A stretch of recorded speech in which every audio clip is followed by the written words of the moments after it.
Hello बच्चों, स्वागत है आपका IIT जैम CSIR नेट के PW प्लेटफॉर्म पे। तो हम लोग डिस्कस कर रहे थे बच्चों PYQ series, previous year question series. तो आज हम लोग उसी क्वेश्चन सीरीज में कुछ क्वेश्चन डिस्कस करेंगे। इन्फ्रेंस के क्वेश्चन डिस्कस करेंगे हम बच्चों। इन्फ्रेंस एक बहुत डिमांडिंग टॉपिक है और बहुत ज़्यादा क्वेश्चन वहाँ से आते हैं।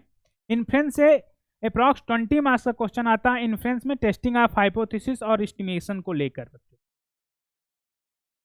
वो अगर टॉपिक आप अच्छे से कवर कर लेते हैं, इन्फ्रेंस का अच्छे से इन्फ्रेंस में कमांड कर लेते हैं, तो जैम में आपका होने का चांस बहुत ज़्यादा बढ़ जाएगा, क्योंकि इन्फ्रेंस से ही 20 मार्क्स का आता है अप्रॉक्स क्वेश्चन। 20 मार्क्स का क्वेश्चन आएगा ही आएगा।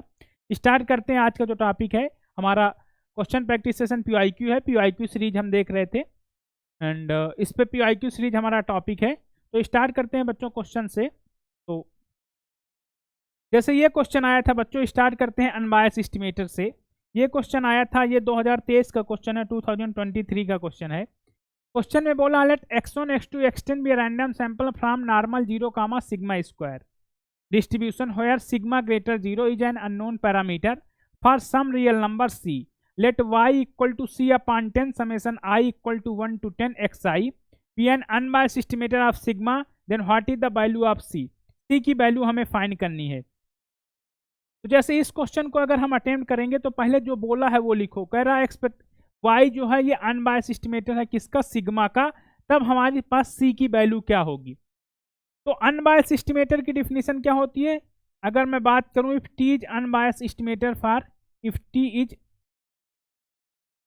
t एक एस्टिमेटर है जो अनबायस्ड एस्टिमेटर किसी पैरामीटर g ऑफ थीटा के लिए है। If t is unbiased estimator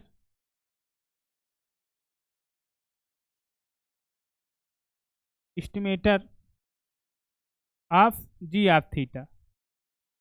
अगर जी ऑफ थीटा आपका एक पैरामीटर है, थीटा का कोई फंक्शन है या जी थीटा है, पैरामीटर है जी ऑफ थीटा, और टी एक एस्टिमेटर है, अगर ये अनबायस है बच्चों, तो इसका मतलब हमारे पास एक्सपेक्टेशन ऑफ टी ये इक्वल होगा आपका किसके, जी ऑफ थीटा के। इतनी बात क्लियर। ये अनबायस एस्टिमेटर की डिफिनीशन हो गई। ये क्या हो गया, अनबायस एस्टिमेटर का डिफिनीशन हो गया। तो ये अनबायस एस्टिमेटर का डिफिनीशन हो गया। अब आ जाओ अपने में। अपने वाले क्वेश्चन में बोला है कि एक्स आई आपका फॉलो कर रहा है नॉर्मल 0 कामा सिग्मा स्क्वायर। ठीक है, आई आपका normal 0 comma sigma square follow कर रहा है, और आई आपका कहाँ से है, 1 से लेकर 10 तक है। तो आई आपका 1 से 1 2 so on 10 तक। और यहाँ पर आपका जो उसने एस्टिमेटर दिया है वो बोला है y एक एस्टिमेटर है जो c/10 है, और summation i equal to 1 to 10 है, और यहाँ पर मॉड ऑफ एक्स आई है। तो इतनी बात क्लियर। अब हमें प्रूफ करना, हमको ये बोल दिया है कि अनबायस्ड है, यहाँ लिखा है इज एन अनबायस्ड, तो ये अनबायस्ड है, तो बोला है c की वैल्यू फाइंड करिए। तो अगर ये अनबायस्ड है बच्चों, y आपका अनबायस्ड एस्टिमेटर है, तो एक्सपेक्टेशन ऑफ y जो होगा ये इक्वल होगा किसके, जो पैरामीटर है, पैरामीटर यहाँ सिग्मा है। इतनी बात क्लियर। तो अगर ये अनबायस्ड है तो अब y की वैल्यू आप रखिए। तो expectation of c by 10 summation i equal to 1 to 10 mod of X I is equal to sigma हो जाएगा। इतनी बात क्लियर। अब आप एक्सपेक्टेशन को अंदर ले जाइए। एक्सपेक्टेशन की प्रॉपर्टी जानते हैं आप, लीनियर प्रॉपर्टी। तो एक्सपेक्टेशन की लीनियर प्रॉपर्टी से c/10 आपका कांस्टेंट बाहर आ जाएगा, समेशन यहाँ आ जाएगा और अंदर एक्सपेक्टेशन चला जाएगा। ये प्रॉपर्टी आप जानते हैं एक्सपेक्टेशन की। तो expectation of mod of X I हो जाएगा, mod of X I is equal to sigma. अब बच्चों आप लोग जानते हैं नॉर्मल में मैंने ये बताया भी था आपको कि अगर मेरे पास x एक डिस्ट्रीब्यूशन है जो कि नॉर्मल 0 कामा सिग्मा को फॉलो कर, सिग्मा स्क्वायर को फॉलो कर रहा है, तो बच्चों अगर मैं बात करता हूँ मॉड एक्स की, तो मॉड एक्स एक ऐसा होता है, ये फोल्डेड होता है। मॉड एक्स का जो डिस्ट्रीब्यूशन होता है, अगर मैं इसके पीडीएफ की बात करूँ बच्चों, मॉड एक्स के पीडीएफ की बात करूँ मैं, पीडीएफ आप मान लीजिए कि मैं यहाँ पर मॉड एक्स को मान लेता हूँ कि मेरे पास मॉड एक्स जो रैंडम वेरिएबल है ये डब्लू है। तो डब्लू के मैं पीडीएफ ऑफ डब्लू की बात करूँ तो एफ ऑफ डब्लू जो होगा, पीडीएफ होगा डब्लू का। पहले इसकी कुछ बातें समझ लेते हैं। तो डब्लू का जो पीडीएफ होता है वो होता है बच्चों √2/π e के पावर माइनस का w²/2, ये पीडीएफ होता है बच्चों। यहाँ पर w आपका ग्रेटर 0 होगा। ठीक है, और यहाँ से दूसरा, पहला नंबर ये। दूसरा नंबर बच्चों, अगर मैं expectation of mod of W की बात करूँ, या एक्सपेक्टेशन ऑफ डब्लू कह दीजिए expectation of mod of x की बात करो, तो expectation of mod of x या मॉड एक्स को मैंने डब्लू माना है, ये बच्चों होता है √2/पाई सिग्मा स्क्वायर, ठीक है। और यहाँ पर 2 सिग्मा स्क्वायर आएगा, यहाँ 2 सिग्मा स्क्वायर और यहाँ पर 1/सिग्मा हो जाएगा, 1/सिग्मा हो जाएगा, 1/सिग्मा हो जाएगा, ठीक है। ये दूसरा हो गया, यहाँ 1/सिग्मा और e⁻²w। अब तीसरा बच्चों अगर मैं वेरिएंस ऑफ w की बात करूं, यानी कि मैं वेरिएंस ऑफ w क्या है आपका मॉड ऑफ x, ठीक है। तो अगर मैं variance of mod of x की बात करूं, मॉड ऑफ x की, तो ये बच्चों इक्वल होता है 1 माइनस का 2/पाई सिग्मा स्क्वायर। अगर अब बच्चों मैं यहाँ पर बात कर लूँ तो मेरा डब्ल्यू स्क्वायर जो होता है, डब्ल्यू स्क्वायर फॉलो करेगा बच्चों काई स्क्वायर 1 को, डब्ल्यू स्क्वायर 1 का डिस्ट्रीब्यूशन होगा, डब्ल्यू स्क्वायर का डिस्ट्रीब्यूशन काई स्क्वायर 1 होगा। अगर मैं यहाँ पर बात कर लूँ मॉड ऑफ डब्ल्यू की, मॉड ऑफ डब्ल्यू की बात करूँ तो ये होगा बच्चों मॉड ऑफ एक्स, डब्ल्यू की वैल्यू मॉड ऑफ एक्स है, तो ये बच्चों 0 होगा, आपका क्या होगा, ये 0 होगा। तो इतनी चीज़ें आपको सब मैंने क्लियर किया कि इतनी चीज़ें इस वाले कॉन्सेप्ट से हमने पता कर लिया। क्या क्या पता कर लिया, जैसे हमने x अगर नॉर्मल 0, सिग्मा स्क्वायर है तो आपका पहला आ गया, ठीक है। यहाँ बच्चों एक चीज़ और लिखना, काई स्क्वायर 1 फॉलो करेगा, लेकिन यहाँ w अपान सिग्मा काई स्क्वायर होगा, w अपान सिग्मा का स्क्वायर काई स्क्वायर 1 होगा। एक्चुअली में अगर मैं सिग्मा को 1 कर दूंगा देन w स्क्वायर आपका chi square, otherwise w square follow करेगा chi square into sigma square हो जाएगा। तो आप लोग जानते हैं कि यहाँ पर काई स्क्वायर अगर मुझे फॉलो कराना तो w अपान सिग्मा का होल स्क्वायर ये फॉलो कर जाएगा किसको, काई स्क्वायर 1 को। और यहाँ से अगर मैं w स्क्वायर का फॉलो करूँगा, फाइंड करना चाहूँ तो सिग्मा कांस्टेंट है तो इसमें मल्टीप्लाई कर दीजिए काई स्क्वायर के पीडीएफ में।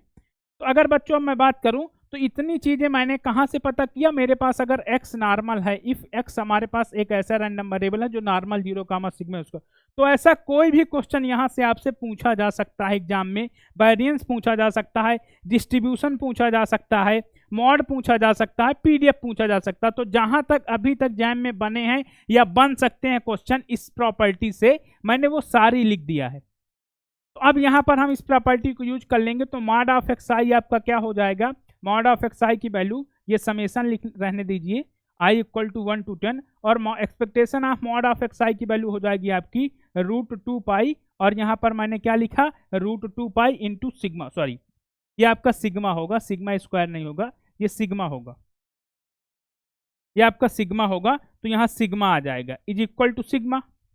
तो यहाँ से समेशन ले जाइए, तो समेशन ये कांस्टेंट है, आप सब जानते हैं कि जब समेशन किया जाता है बच्चों कांस्टेंट टर्म का i equal to 1 to n c, तो ये वैल्यू होती है इसकी c इंटू एन, जितने टाइम्स आपने समेशन किया है। तो जितने टाइम समेशन किया तो c इंटू 10 हो जाएगा ये, इंटू मल्टीप्लाई में 10 इंटू आपका ये √2/पाई sigma is equal to sigma. तो सिग्मा से सिग्मा कैंसिल कर लीजिए, 10 से 10 कैंसिल कर लीजिए और c की वैल्यू आप इधर ले जाइएगा तो √π/2, तो c की वैल्यू आपकी √π/2 आएगी। नेट का क्वेश्चन था, आपको कैलकुलेटर में √π/2 को कैलकुलेट करके वैल्यू पुट कर देते तो आपका आंसर आ जाता। ये क्वेश्चन जैम में पहली बार नहीं पूछा गया, इससे पहले भी जैम में ये क्वेश्चन पूछा गया था, वहां के की वैल्यू देकर ये क्वेश्चन आपसे पूछा गया था एमसीक्यू में, एमसीक्यू में ये क्वेश्चन पूछा गया था, वहां के था, बस पूछा था के की वैल्यू फाइंड करिए।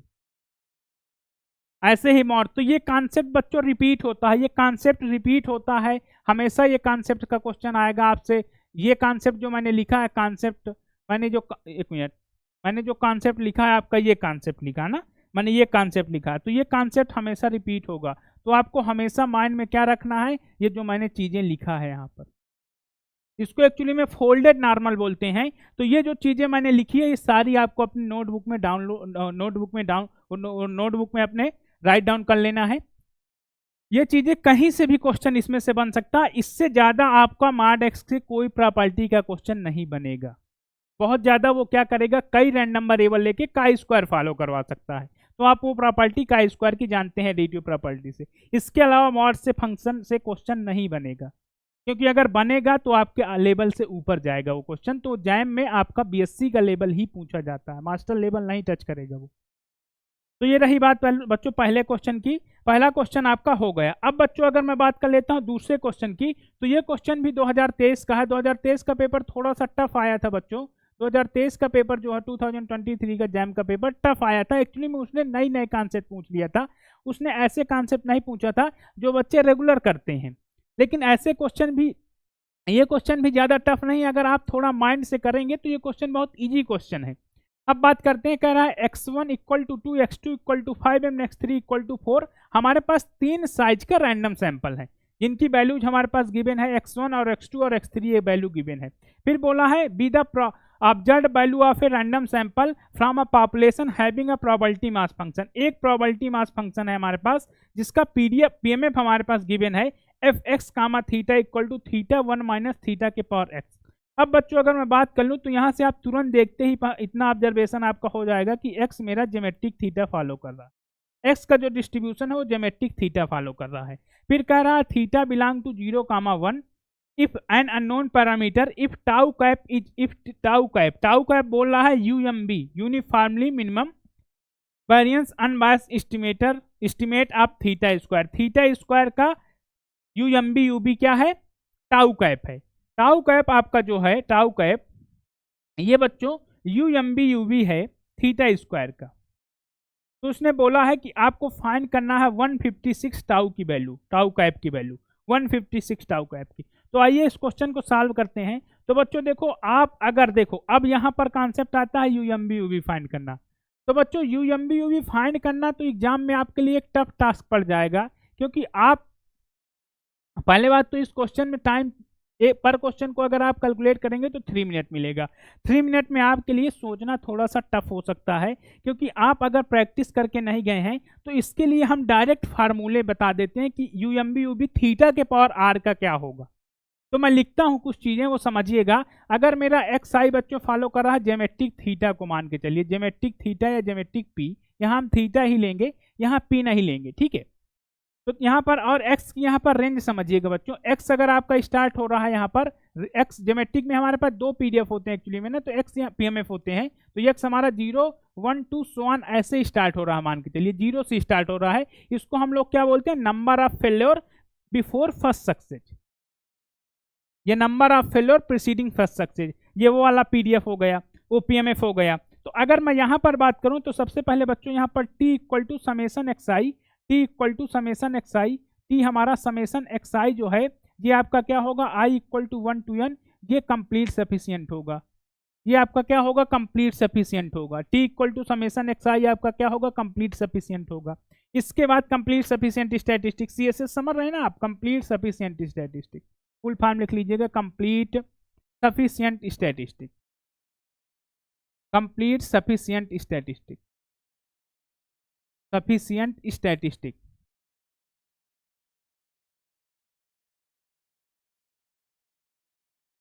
Complete sufficient statistic. अब अगर मैं बात करता हूं बच्चों तो यहां पर लिखिएगा, यहां पर अगर मुझे मान के चलिए थीटा के पावर आर का यूएमबी फाइंड करना हो तो बच्चों ये होता है आपका, ये होता है आपका थीटा के पावर आर का अगर मुझे यूएमबी फाइंड करना हो तो ये होता है बच्चों n-1 आर, इस आर का फैक्टोरियल आर इसे बोलते हैं। तो इसका हम इसको फैक्टोरियल मोमेंट होते हैं एक्चुअली में, ये इसका मतलब अभी हम समझा रहे हैं t plus n minus R, t plus n minus 1 और ये r, ये बच्चों आपका यूएमबी यूबी होगा किसका, थीटा के पावर आर का, थीटा के पावर आर का यूएमबी यूबी ये होगा।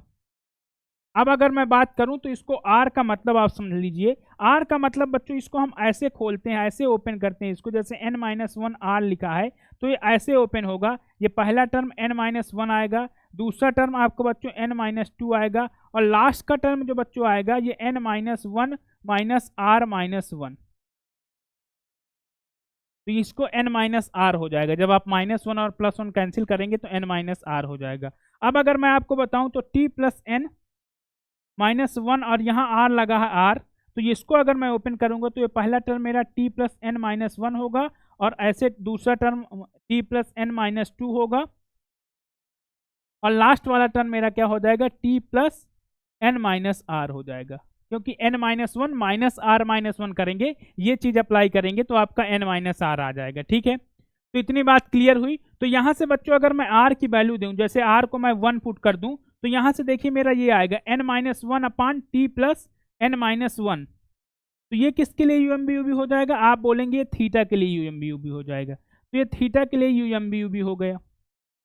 अब अगर बच्चों मैं बात करूं आर की वैल्यू अगर मैं 2 पुट कर दूं, अब मैं आर की वैल्यू अगर 2 पुट कर दूंगा तो ये n-1 आएगा और ये n-2 आएगा, n-2 आएगा, n-2 आएगा। डिवाइड में क्या आएगा, ये t प्लस n-1 और ये t प्लस n-2 आएगा।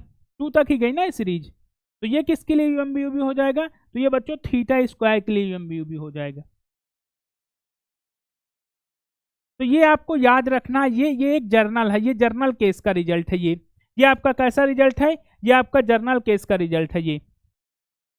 ये आपका कैसा रिजल्ट है, ये आपका जर्नल है, ये रिजल्ट आपका जर्नल है। जर्नल कोई भी आर ले लीजिए। बात करते हैं, देखो अब यहाँ पर हमारे पास क्या था, 0 से स्टार्ट था, लेकिन बच्चों अगर ज्योमेट्रिक चेंज कर दे, मान लीजिए इस बार उसका जैम में पेपर बनाने वालों का ऐसा मूड हुआ, उन्होंने नंबर ऑफ फेलियर की जगह number of trials to get first structure ले लिया। मान लीजिए कि यहाँ पर उसने एक्स आई को ले लिया, आपका फॉलो कर रहा है ज्योमेट्रिक थीटा, और यहाँ पर उन्होंने बोल दिया कि एक्स आपका यहाँ 1 से स्टार्ट है, 2 से स्टार्ट है, सो ऑन ऐसे जा रहा है। तो वहाँ पर बच्चों यूएमबी बदल जाएगा, टी तो सेम रहेगा, टी मतलब समेसन एक्स आई ही आपका कंप्लीट सफिशिएंट रहेगा, लेकिन आपका यूएमबी बदल जाएगा।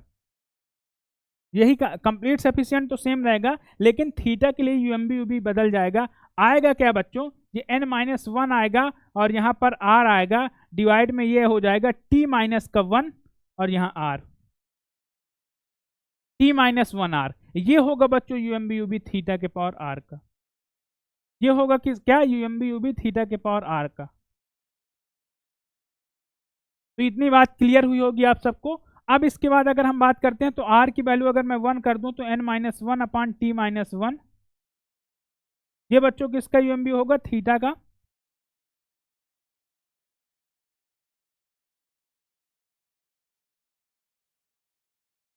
अब अगर मैं r की वैल्यू 2 पुट कर दूं, n-1 n-2, t-1 t-2,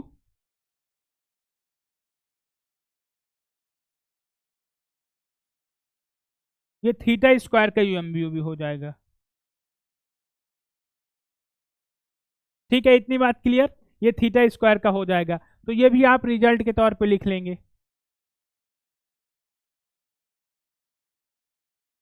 अब अगर बच्चों हमको यूज करना है, हमारे क्वेश्चन में 0 से स्टार्ट है, हमारे क्वेश्चन में 0 से, क्वेश्चन देख लो, क्वेश्चन में 0 से स्टार्ट है, तो हम कौन सा यूज करेंगे, ये वाला यूज करेंगे। हम कौन सा यूज करेंगे, ये वाला। तो आपको यहाँ से समझ में आया होगा, हम ये वाला यूज करेंगे।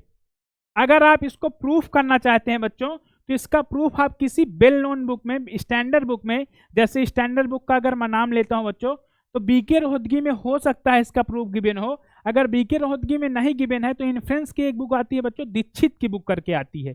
दीक्षित है उनके राइटर, पी दीक्षित करके राइटर हैं।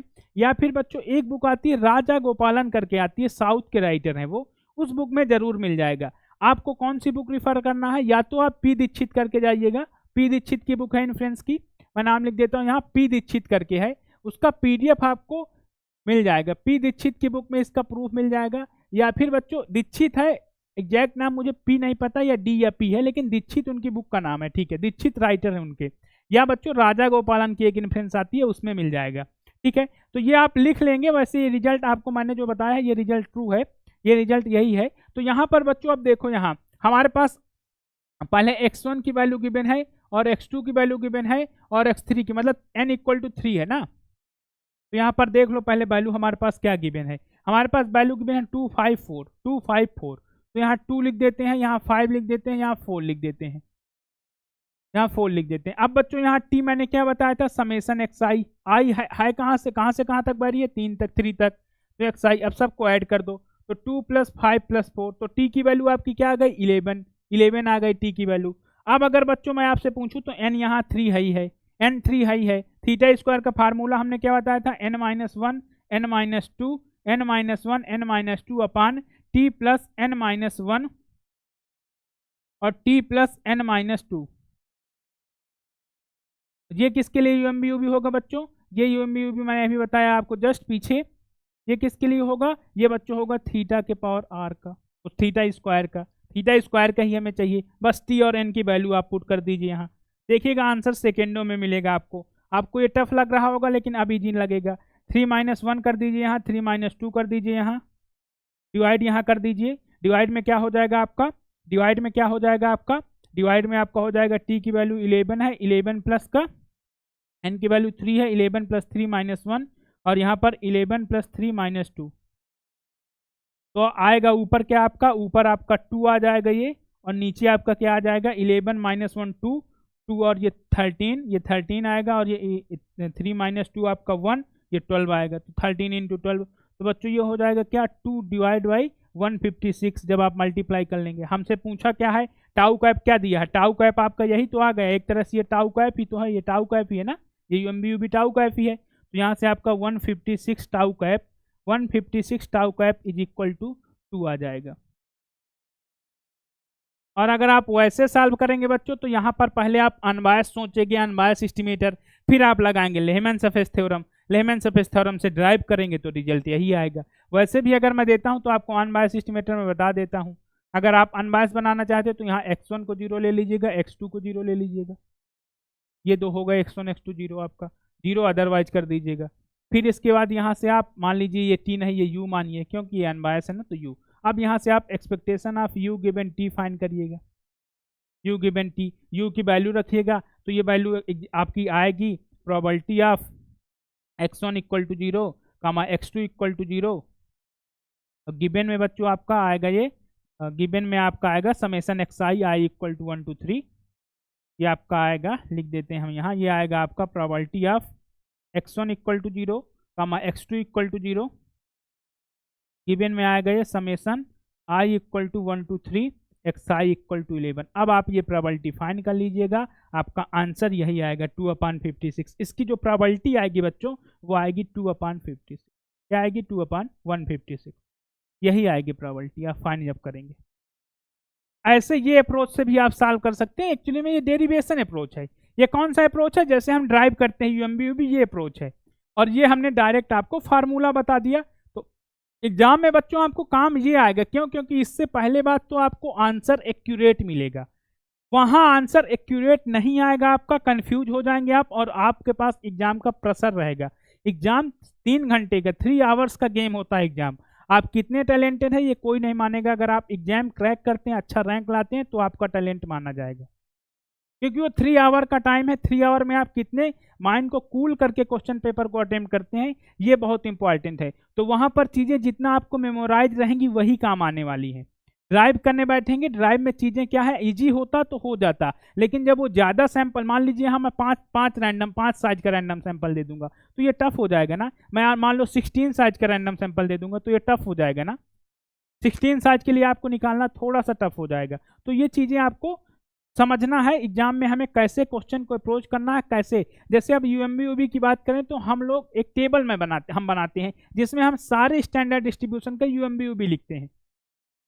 अब अगर मैं बात कर लूँ यहीं पर, तो यहीं पर मान के चलिए अगर मेरा xi हो जाता बर्नौली 1, थीटा, मान लीजिए मेरा xi फॉलो कर जाता बच्चों बर्नौली 1, थीटा, बाइनोमियल 1, थीटा या बर्नौली 1, थीटा, यहाँ से है। तो यहाँ पर अगर थीटा के पावर xi का आपसे कोई पूछे तो t = क्या होता है, समेशन xi होता है। ये कंप्लीट सफिशियंट हो जाएगा बच्चों, t समेशन xi, ये कंप्लीट सफिशियंट। जब ये कंप्लीट सफिशियंट होगा तो बच्चों यहाँ पर T R divide by nr, ये आपका हो जाएगा क्या, यूएमबी थीटा के पावर r का। और टी आर को वैसे ही ओपन करना, जैसे टी आर को यहाँ ओपन करना, समझ लीजिए t-1, और लास्ट में बच्चों ये जाएगा t-r-1। सिमिलर वे पे आप n यहाँ r कर लीजिए, ठीक है, ऐसे, हाँ फैक्टोरियल लिखिएगा।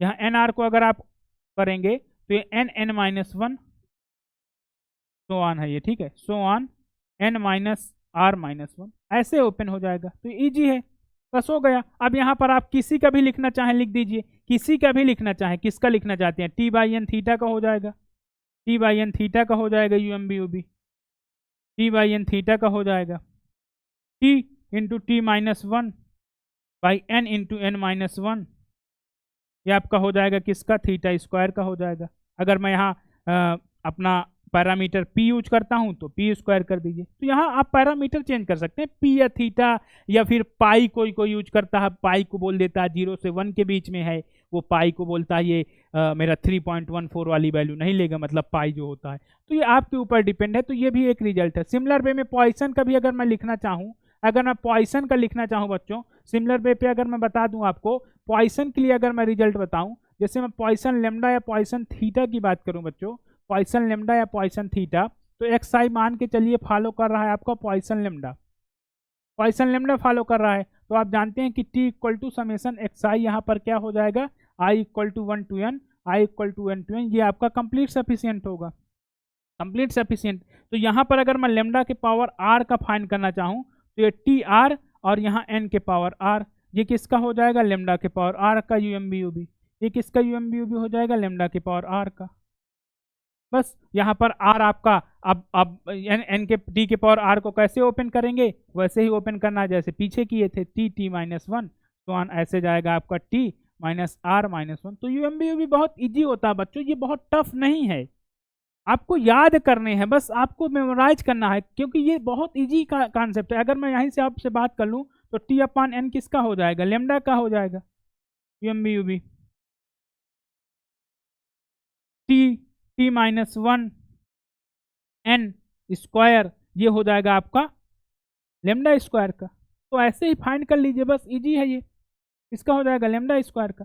तो बस ये इजी होते हैं बच्चों, ये टफ नहीं होता यूएमबीयूबी, बहुत बहुत इजी टॉपिक है। तो वहां से आंसर आपका क्या आ गया, 2 आ गया ना, आंसर आपका क्या आ गया, 2 आ गया। अब बात कर लेता हूं अगर बच्चों मैं इस क्वेश्चन की अगर मैं बात करता हूं तो कर रहा let x1 x2 xn be IID random variable having normal mu comma sigma square distribution, normal mu comma sigma square distribution है, ठीक है।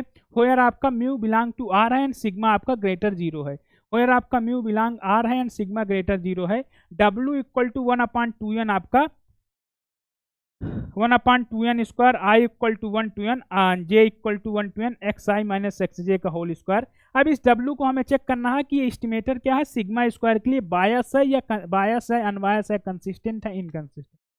तो सबसे पहले बच्चों हम यहाँ पर 3 चीज बात करेंगे। सबसे पहले हम देखेंगे W का डिस्ट्रीब्यूशन क्या होगा। सबसे पहला मेरा टारगेट है फाइंड करना कि W का मेरा डिस्ट्रीब्यूशन क्या होगा, W का डिस्ट्रीब्यूशन फाइंड करना मेरा टारगेट है कि W का डिस्ट्रीब्यूशन क्या होगा। अगर मैं बात करूं W के डिस्ट्रीब्यूशन की तो पहले यहाँ लिख लेते हैं एक्स आई, अगर मान के चलिए एक्स आई मेरा फॉलो कर रहा है, मान के चलिए नॉर्मल 0 कामा सिग्मा स्क्वायर, यही sorry normal mu comma sigma square, यही फॉलो कर रहा है, normal mu comma sigma square. अब अगर बच्चों मैं यहाँ लिखूं तो W मेरा जो दिया है वो लिख दो। W क्या दिया है आपका 1/2n स्क्वायर, 1/2n स्क्वायर, और समेसन का summation I equal to 1 to n, sorry ये j equal to 1 to n, ये j equal to 1 to n है और ये i equal to 1 to n है, ठीक है। और यहाँ पर बच्चों एक्स आई माइनस एक्स जे, एक्स आई माइनस एक्स जे इसका स्क्वायर है, ठीक है। इतनी बात क्लियर। अब अगर बच्चों मैं थोड़ा सा आपसे पूछूं, आपसे अगर मैं सिंपल सा पूछूं कि एक्स आई माइनस एक्स जे क्या फॉलो करेगा, तो आप बोल देंगे सर ये तो फॉलो कर जाएगा क्या, नॉर्मल 0 कामा 2 सिग्मा स्क्वायर। ये तो क्लियर आपको समझ में आ रहा होगा। इसका मीन जो होगा म्यू माइनस म्यू 0 और वेरिएंस इसका sigma square plus sigma square, क्योंकि इंडिपेंडेंट है, आईजे इंडिपेंडेंट है तो 2 सिग्मा स्क्वायर हो जाएगा, ठीक है। अगर अब हम बात करते हैं बच्चों, तो यहाँ से अगर मैं बात करूँ एक्स आई माइनस एक्स जे अपान में √2 सिग्मा, ये आपका स्टैंडर्ड नॉर्मल हो जाएगा, स्टैंडर्ड नॉर्मल 0 कामा 1 हो जाएगा। इतनी बात क्लियर। अब देखना बच्चों, अगर मैं आपसे एक u एक रैंडम वेरिएबल में डिफाइन कर दूं, u क्या डिफाइन कर दूं बच्चों, मैं u डिफाइन कर दूं आपके पास, u मैं डिफाइन कर दूं आपके पास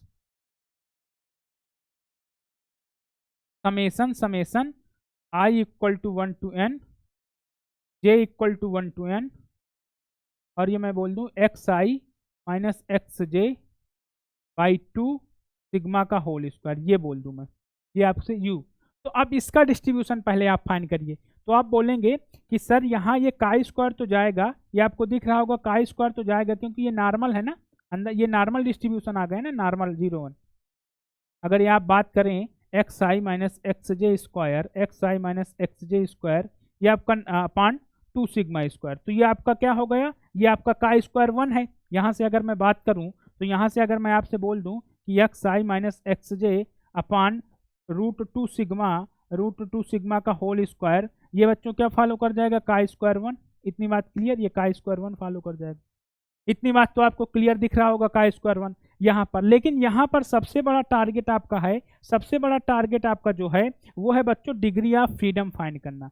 डिग्री ऑफ फ्रीडम फाइंड करना ये सबसे बड़ा टारगेट है। तो डिग्री ऑफ फ्रीडम के लिए बच्चों क्या होता है, सबसे पहले आपको पता होना चाहिए कि डिग्री ऑफ फ्रीडम होता क्या है। डिग्री ऑफ फ्रीडम बच्चों होता है, डिग्री ऑफ फ्रीडम होता है कितने हमारे पास इंडिपेंडेंट वेरिएबल है, वहां पर इंडिपेंडेंट वेरिएबल है वही इक्वल होता है डिग्री ऑफ फ्रीडम के।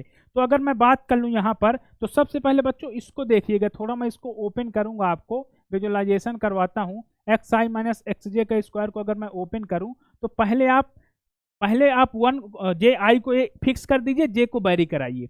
जैसे अगर मैं आई को फिक्स कर दूं तो x1 माइनस का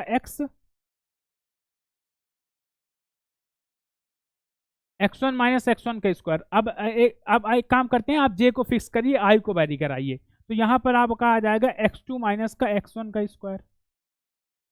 ठीक है, अब यहाँ पर आ जाएगा प्लस का x3 माइनस का x1। जे को आपने फिक्स किया है, 1 ही फिक्स किया है जे को, और बैरी करा रहे हैं किसको, आई को। तो लास्ट वाले टर्म की अगर मैं बात करूं तो आई को बैरी करा रहे हैं, तो आई लास्ट n हो जाएगा, और यहाँ x1 का स्क्वायर आ जाएगा। आपने क्या किया, जे को फिक्स कर दिया, आई को बैरी करा रहे हैं। ठीक है, सिमिलरली अगर मैं j इक्वल टू 2 वाली लाइन लिखूं तो यहाँ x1 माइनस का x2 का स्क्वायर आएगा। j इक्वल टू 2 यहाँ पर है, आई आप बैरी करा रहे हैं, और यहाँ पर x2 माइनस का x2 का स्क्वायर लिखूंगा। फिर सिमिलरली ऐसे ही लास्ट में मेरा जो टर्म आएगा यहाँ पर आपका ये x2 माइनस का xn माइनस का x2 स्क्वायर। ये बात आप समझ पा रहे होंगे। मैं यहाँ पर क्या किया हूँ, पहले वाली लाइन पे समझो, यहाँ पर जे को मैं फिक्स कर दिया हूँ 2, और यहाँ पर मैं जे को फिक्स कर दिया हूँ 1। अब मैं लास्ट वाले में आई को बोलूंगा ये 1 to n लेगा वैल्यू, 1 to n, सब में 1 to n ले रहा आई, लास्ट वाले में मैं जे को करूंगा n। अगर मैं लास्ट में जे को n कर दूंगा तो पहला x1 माइनस का xn का स्क्वायर मिलेगा, और फिर दूसरा ऐसे x2 माइनस xn का स्क्वायर मिलेगा, और फिर लास्ट में आपका आ जाएगा प्लस का सो ऑन। लास्ट वाला जो टर्म आएगा बच्चों वो आएगा xn माइनस का xn का स्क्वायर। ठीक है, इतनी बात क्लियर। तो ये पूरी ये सीरीज बना देगा क्या, ये पूरी सीरीज बना देगा summation j equal to 1 to n। ये पूरे टर्म मैंने लिख दिया, इसके मैंने पूरे टर्म यहाँ लिख दिया। ऐसे ही टर्म आएंगे, इसके यही टर्म आएंगे। अब ठीक है, अब आपको फोकस करना थोड़ा इसके डायगोनल पे जाइए। मान लीजिए एक मैट्रिक्स है, प्लस हटा दो, ये मान लीजिए एक मैट्रिक्स है, ये प्लस हटा दीजिए, मान लीजिए एक मैट्रिक्स है। ठीक है, तो इसके डायगोनल में, डायगोनल का मतलब इस वाले एलिमेंट को देखिए, इस वाले एलिमेंट को, ये वाले एलिमेंट जो है ये वाले एलिमेंट देखिएगा, ये वाले एलिमेंट में फोकस करिएगा। ये वाले एलिमेंट है, यहाँ पर सिमिलर ही x3 माइनस x3 का स्क्वायर आएगा। तो बच्चों यहाँ आप देख रहे होंगे कि ये 0 जा रहा है, ये 0 जा रहा है। सिमिलरली ये भी देखो 0 जा रहा है, 0 जा रहा है, ये भी 0 है, इसकी वैल्यू भी 0 हो गई, इसकी वैल्यू भी 0 हो गई, और इसकी वैल्यू भी 0 हो गई। तो ये ऐसे कितने ये टर्म हैं, ये n टर्म होंगे 0, क्योंकि ये पहला टर्म 1, दूसरे में भी एक 0 होगा, लास्ट में n में भी एक 0 होगा। तो ये कितने टर्म हो गए, 1 2 सो ऑन, ऐसे n टर्म हमारे पास 0 हो गए। तो अगर n टर्म हमारे पास कुछ है ही नहीं, 0 है, तो बच्चों है टोटल ये कितने टर्म है, ये n है, ये n है, तो मतलब टोटल ये हमारे पास कितने टर्म है, टोटल टर्म जो हमारे पास है। तो अगर मैं देखूं तो मेरे पास टोटल टर्म है, टोटल टर्म पहले वाले में n होंगे, i के n है और j के n है, तो टोटल टर्म मेरे पास n इंटू n मतलब n स्क्वायर हो गए। अब इन टोटल टर्म में कितने हमारे पास 0 गए, n हमारे पास 0 चले गए, जो कि 0 वैल्यू ले रहे हैं। तो अगर n 0 चले गए तो यहाँ पर बच्चों इंडिपेंडेंट वेरिएबल कितने बचे, इंडिपेंडेंट वेरिएबल कितने बचे, ये बच्चों आपका आ गया n स्क्वायर माइनस का n, ये हो गया आपका n स्क्वायर माइनस का n, यही होगा n स्क्वायर माइनस का n। तो n स्क्वायर माइनस का n जो होगा ये का स्क्वायर का क्या होगा, डिग्री ऑफ फ्रीडम होगा। ये आपका फॉलो कर जाएगा, ये इसका डिग्री ऑफ फ्रीडम अगर मैं बात करूं तो ये का स्क्वायर तो आप समझ रहे होंगे फॉलो कर रहा है, लेकिन इसका degree of freedom n square minus का n हो जाएगा, n स्क्वायर माइनस का n।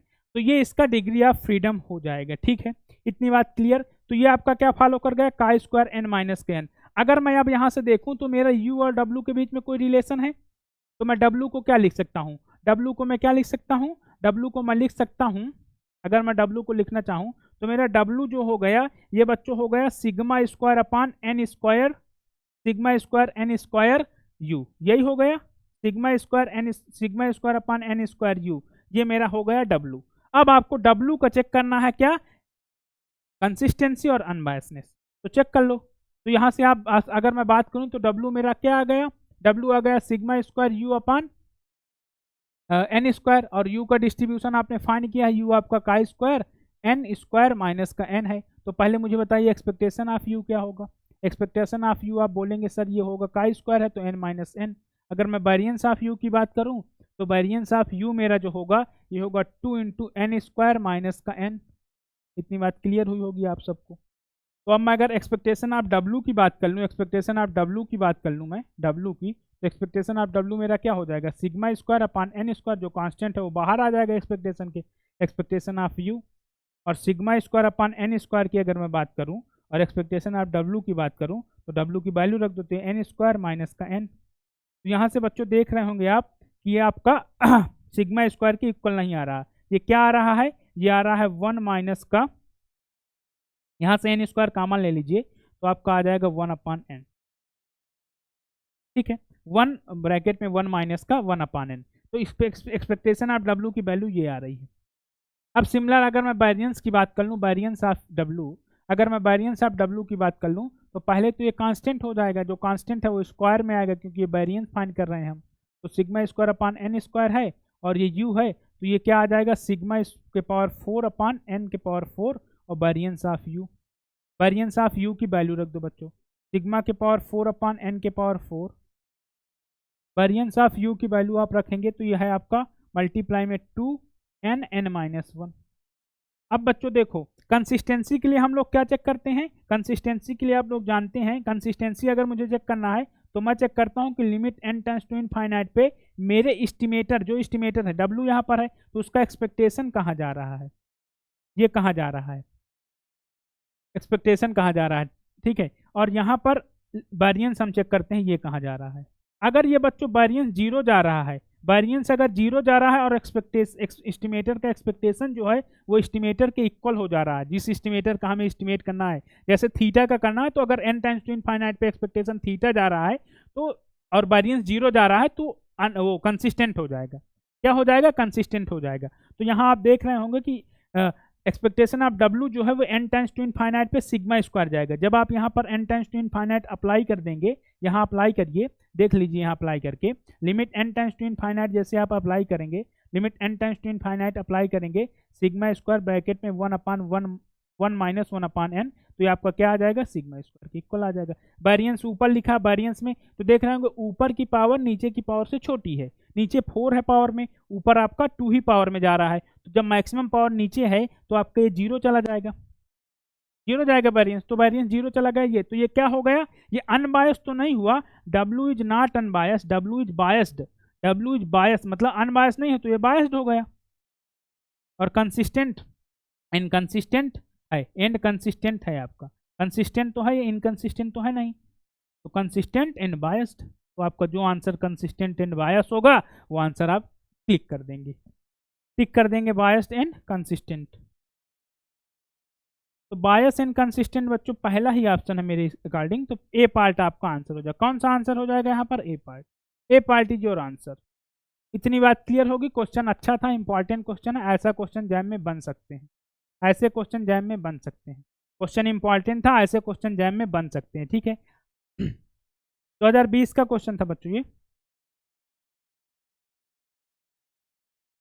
हाँ बच्चों अगर मैं बात करता हूँ ये क्वेश्चन एक्चुअली में क्या है कि बहुत सारे लोग क्या करते हैं इस क्वेश्चन में क्या करते हैं कि एक बहुत फेमस प्रॉपर्टी है काई स्क्वायर डिस्ट्रीब्यूशन की, पहले मैं उस प्रॉपर्टी की बात कर लेता हूँ। तो जैसे अगर मैं बात करता हूँ कि मेरे पास x1 है, x2 है, xn है बच्चों, xn अगर ये फॉलो कर रहा है बच्चों normal mu comma sigma square को, ये फॉलो कर रहा है normal mu comma sigma square को, और यहाँ सिग्मा आपका ग्रेटर 0 होगा, म्यू रियल नंबर को बिलोंग करेगा। जो पैरामीटर स्पेस होता है वो पैरामीटर स्पेस लिख देते हैं सिंपली सा। अब बच्चों यहाँ पर हम कुछ चीज़ें डिफाइन करते हैं। तो सबसे पहले मैं एक्स बार डिफाइन करता हूँ। एक्स बार मेरा क्या होता है, 1/n summation X I equal to 1 to n होता है ये। और यहाँ पर जो एस स्क्वायर होता है बच्चों वो क्या होता है, 1/n summation I equal to 1 to n x I minus x bar का होल स्क्वायर। ठीक है, n-1 कर लीजिए। यहाँ इतनी बात क्लियर हुई होगी आप। अब बच्चों अब आइए देखते हैं क्वेश्चन को। तो अब यहाँ पर बच्चों कुछ रिजल्ट होते हैं। पहला रिजल्ट क्या कहता है नॉर्मल के केस में, पहला रिजल्ट ये कहता है बच्चों कि एक्स बार जो आपका होगा ये फॉलो करेगा किसको, normal, mu comma sigma square by N. तो ये तो आप जानते होंगे एक्स बार का डिस्ट्रीब्यूशन। दूसरा बच्चों n-1 S square divide by sigma square, और ये इक्वल किसके होगा बच्चों, ये इक्वल होगा समेशन का I equal to 1 to n x I minus का एक्स बार का whole square divide by sigma square. ये बच्चों फॉलो करेगा किसको, का स्क्वायर n-1 को। तो ये का स्क्वायर n-1 हो जाएगा, इतना भी आप जानते हैं। तीसरे रिजल्ट की अगर मैं बात करूं तो तीसरा रिजल्ट आप जानते हैं कि यहाँ से X bar and S square are independent, and S square are independent, S square are independent. तो ये क्या होते हैं, इंडिपेंडेंट होते हैं, ये भी आप जानते हैं, इंडिपेंडेंट होते हैं। ठीक है, अब अगर बच्चों मैं बात करूं तो अब आता है, देखो यहाँ पर अब मैं जो लिखने जा रहा हूं वो यहाँ क्वेश्चन में यूज है। ये दूसरा तो हो गया, तीसरा हो गया। अब बच्चों यहाँ पर अगर मेरे पास नॉर्मल है, याद रखना मैं क्या कह रहा हूं, नॉर्मल अगर डिस्ट्रीब्यूशन क्या है, नॉर्मल है, ठीक है ना। तो यहाँ पर सबसे पहले एक्सपेक्टेशन ऑफ एस स्क्वायर तो सबके लिए सिग्मा होगा, ये सबके लिए सिग्मा स्क्वायर होगा। क्यों, क्योंकि ये किसी भी डिस्ट्रीब्यूशन के लिए बच्चों अनबायस्ड होता है। S square is unbiased estimator of population variance, यहाँ बशर्ते n-1/n-1 होना चाहिए। मतलब एक तरह से अगर मैं अपने नोटेशन की बात कर लूँ तो जब मैं पढ़ता हूँ तो इसको n-1 स्क्वायर बोलता हूँ और इसको SN स्क्वायर बोलता हूँ। मतलब यहाँ n से डिवाइड है और यहाँ n-1 से डिवाइड है। तो n-1 वाला अनबायस होता है। कंसिस्टेंट दोनों होते हैं, कंसिस्टेंट सिग्मा स्क्वायर के लिए दोनों होंगे, ये दोनों कंसिस्टेंट होंगे सिग्मा स्क्वायर के लिए, ये सिग्मा स्क्वायर के लिए कंसिस्टेंट होंगे बच्चों दोनों सिग्मा स्क्वायर के लिए। लेकिन अनबायस की अगर मैं बात करूं तो अनबायस ऊपर वाला ही होता है, नीचे वाला अनबायस नहीं होता। ये आप लोग का होमवर्क है, या आप लोग ट्राई करिएगा, नीचे वाला अनबायस नहीं होता। नीचे वाला अगर मैं खोल लूँ तो नीचे वाली की वैल्यू मैं बता देता हूँ आपको, यह है 1/n summation I equal to 1 to n x I minus x bar का होल स्क्वायर, ये आपका SN स्क्वायर। ठीक है, अब आप कैसा नोटेशन यूज करते हैं ये आपके ऊपर है, मैं इसको SN स्क्वायर ही बोलता हूँ। ठीक है, उसको SN-1 का स्क्वायर बोलता हूँ। ठीक है, अब अगर मैं बात करता हूँ तो ये आपका हमेशा अनबायस होगा किसी भी डिस्ट्रीब्यूशन के लिए। एक्चुअली में ये अनबायस किसी भी डिस्ट्रीब्यूशन के लिए क्यों होगा, क्योंकि जब आप इसको ओपन करके देखेंगे ना, इसको ओपन करके देखेंगे तो यहाँ कोई डिस्ट्रीब्यूशन का एक्चुअली में इफेक्ट ही नहीं पड़ता। इसको जब हम लोग सिंपल से जब हम डिस्क्रिप्टिव स्टैटिस्टिक पढ़ते हैं, अगर उस बे से हम इसको ओपन करें फंक्शन को, देन एक्सपेक्टेशन ले लें बच्चों, तो यहाँ पर डायरेक्ट इसका सिग्मा स्क्वायर आ जाता है। तो पॉपुलेशन वेरिएंस का अनबायस एस्टिमेटर आपका ये हमेशा होगा, ये हमेशा अनबायस होगा, कोई भी डिस्ट्रीब्यूशन हो। There is no effect of distribution. यहाँ डिस्ट्रीब्यूशन में नॉर्मल, एक्सपोनेंशियल, गामा, बीटा कुछ भी कर दूं, जहाँ एक्सपेक्टेशन, जहाँ पर ये आपका वेरिएंस एग्जिस्ट करेगा, जहाँ पर वेरिएंस एग्जिस्ट करेगा उसके लिए आपका ये अनबायस्ड हो जाएगा। ठीक है, तो ये आपका expectation s square sigma square आ जाएगा। लेकिन यहाँ वेरिएंस ये नॉर्मल के केस का वेरिएंस है बच्चों, वेरिएंस ऑफ एस स्क्वायर जो है ये नॉर्मल के केस का है, मतलब ये होगा 2 सिग्मा के पावर 4/n-1। ये नॉर्मल के केस का वेरिएंस है, किसके केस का है, नॉर्मल के केस का।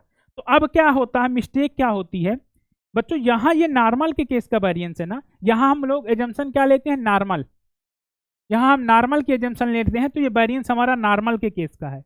लेकिन ये वेरिएंस क्या इन जनरल भी डिफाइन है, हाँ इन जनरल भी ये डिफाइन है, किसी भी डिस्ट्रीब्यूशन के लिए डिफाइन है, लेकिन ये नॉर्मल के लिए होता है। बच्चे क्या करते हैं कि इसको बोल देते हैं कि वेरिएंस ऑफ एस स्क्वायर जो होगा, यहाँ पर क्वेश्चन अगर आप पढ़ेंगे तो क्वेश्चन में कह रहा है Poisson lambda, Poisson distribution is lambda parameter, Poisson lambda parameter है आपका।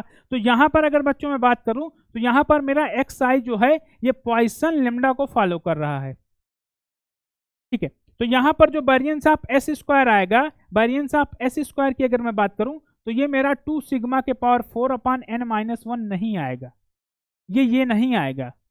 क्यों नहीं आएगा? क्योंकि ये नॉर्मल थोड़ा है, ये n टेंड्स टू इनफाइनाइट। जब आप लार्ज नंबर ले लेंगे वहां आप नॉर्मल, इसको बोल दीजिए पॉइसन नॉर्मल कन्वर्ट कर जाएगा, तो वो तो एक एक्सट्रीम लेवल का केस हो गया कि आपका n टेंड्स टू इनफाइनाइट है। लेकिन उसने ये नहीं बोला कि n आपका बहुत लार्ज है, क्वेश्चन में लार्ज नहीं लिखा उसने।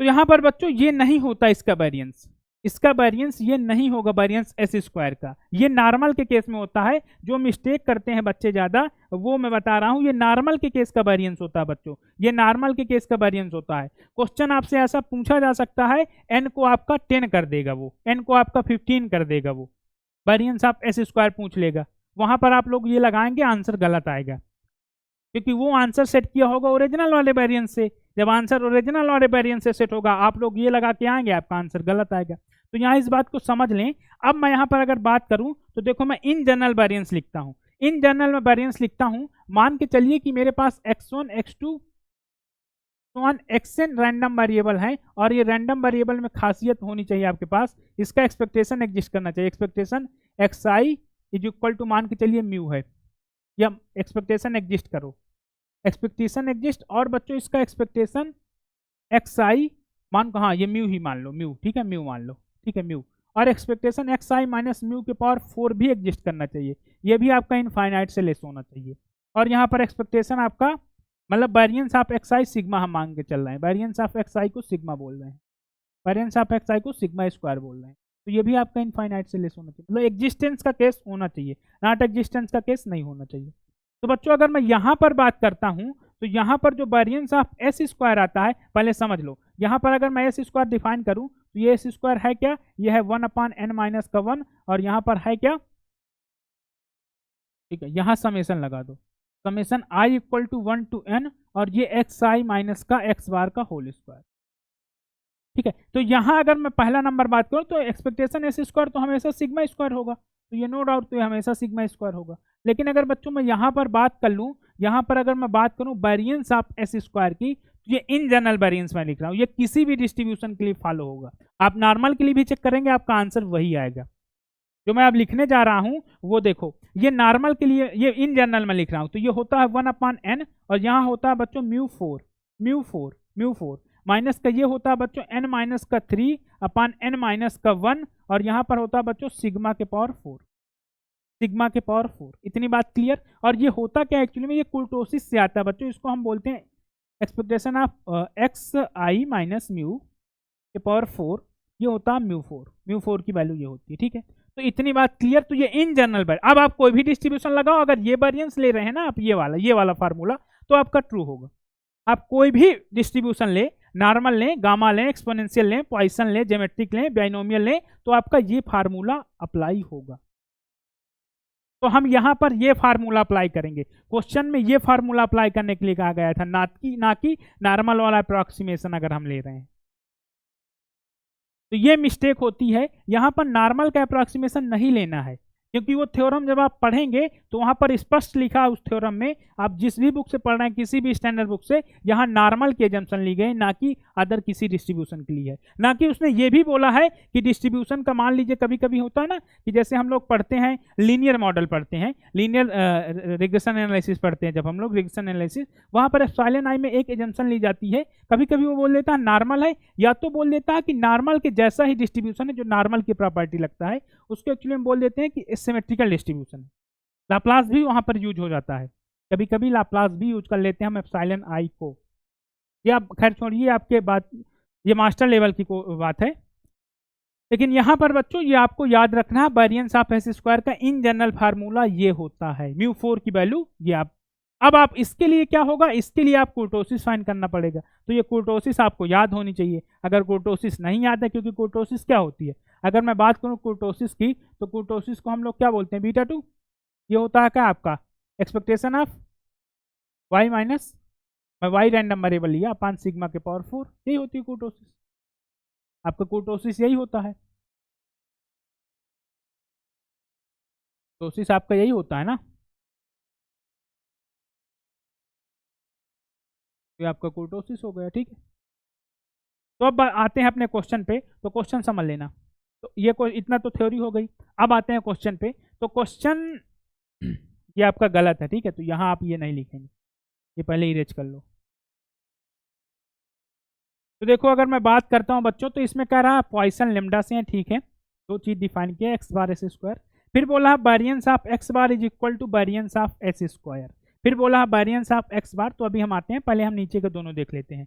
फिर कह रहा है बच्चों expectation of x bar is equal to expectation of S square, ठीक है। एक्सपेक्टेशन ऑफ एक्स बार तो हमेशा होगा एक्सपेक्टेशन ऑफ एस स्क्वायर के, क्यों? एक्सपेक्टेशन ऑफ एक्स बार की अगर मैं बात करूं बच्चों, तो यहाँ पर ये क्या आएगा, एक्सपेक्टेशन ऑफ एक्स बार हमेशा इक्वल होता है एक्सपेक्टेशन ऑफ एक्स वन की या एक्स आई के, ये होगा लेमडा। और वेरिएंस ऑफ एस स्क्वायर अभी हमने पीछे बताया, एक्सपेक्टेशन ऑफ एस स्क्वायर मैंने अभी पीछे बताया कि ये हमेशा इक्वल होता है बच्चों सिग्मा स्क्वायर की, किसके? सिग्मा स्क्वायर के। ये हमेशा इक्वल होता है बच्चों सिग्मा स्क्वायर के। तो सिग्मा स्क्वायर पॉइसन के केस में हमेशा लेमडा होता है ना, क्योंकि पॉइसन के केस में आप लोग जानते हैं मीन और वेरिएंस इक्वल होते हैं, ये नेसेसरी कंडीशन है पॉइसन की बच्चों। Expectation of X I is equal to variance of X I is equal to lambda, ये पॉइसन के केस की नेसेसरी कंडीशन है। क्या है? नेसेसरी कंडीशन है पॉइसन डिस्ट्रीब्यूशन के लिए। ये आपकी पॉइसन डिस्ट्रीब्यूशन के लिए नेसेसरी कंडीशन है, ठीक है ना। Expectation of X I equal to variance of X I equal to lambda.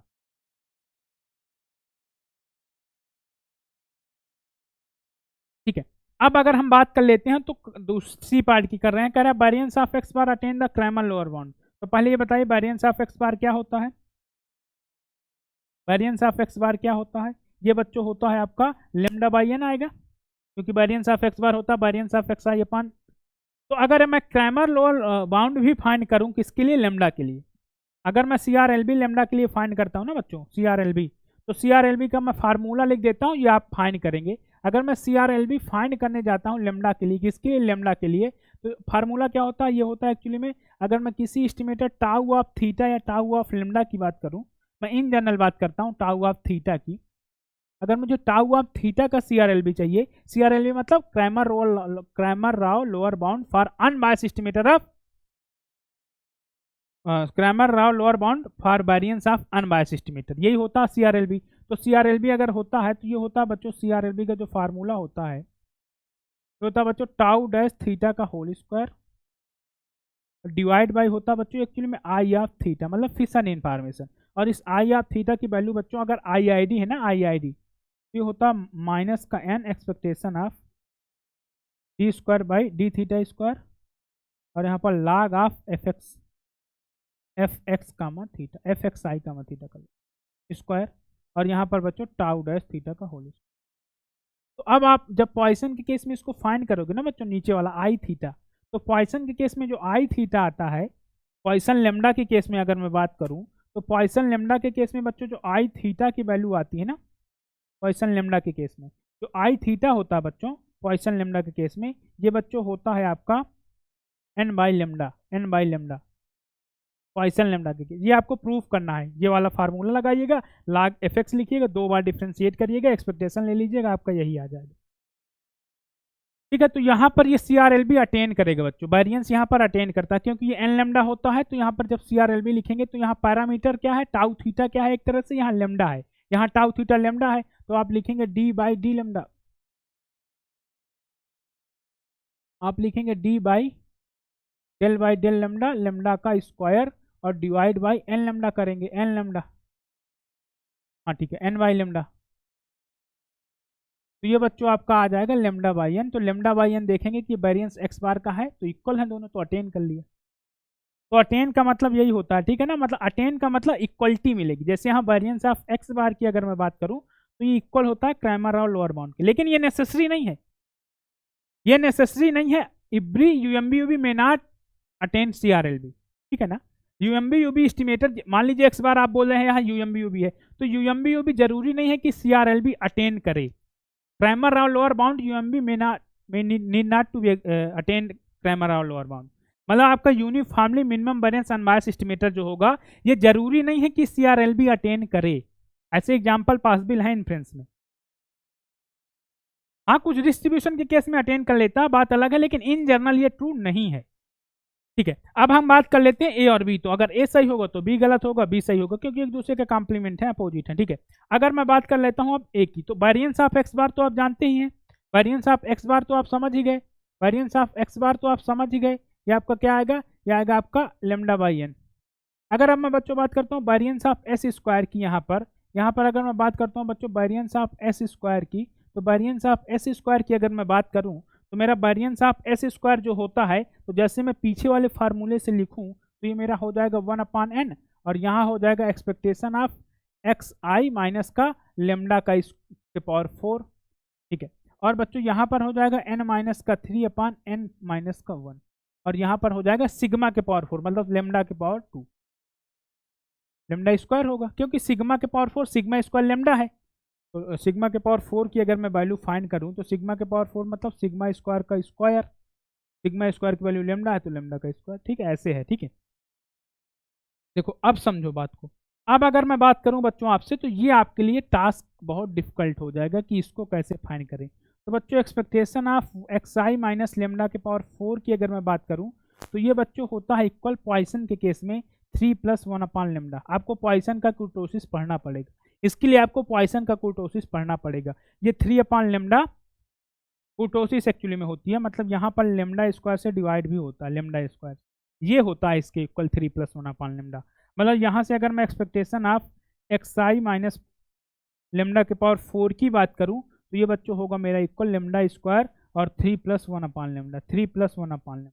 इतनी बात क्लियर, 3 + 1/λ। तो ये कुर्टोसिस पढ़ना है आपको पॉइसन का, तो आप किसी स्टैंडर्ड बुक को उठाइएगा, बीके गुप्ता को, SC Kapoor BK Gupta, BK Kapoor SC Gupta को, वहाँ कुर्टोसिस फाइंड किया होगा वो, ठीक है। तो ये आ जाएगा, तो इसकी वैल्यू आप लिख देंगे, तो इसकी वैल्यू हो जाएगी 1/n ब्रैकेट में लेमडा स्क्वायर, और यहाँ पर 3 + 1/λ, और यहाँ पर माइनस का n माइनस का 3/n माइनस का 1, और यहाँ पर आपका लेमडा स्क्वायर। अब आपका जो जो कैंसिल आउट हो रहा है कर लीजिए, लेमडा स्क्वायर पहले कॉमन ले लीजिए, तो लेमडा स्क्वायर अपॉन n आ जाएगा। ये यहाँ से जैसे आप लेमडा स्क्वायर कॉमन लेंगे तो ये लेमडा स्क्वायर अपॉन n आ जाएगा, और यहाँ पर बच्चों ये 3 + 1/λ, ये 3 + 1/λ, और यहाँ पर माइनस का ये हो जाएगा n माइनस का 3/n माइनस का 1। अब आप यहाँ से इसको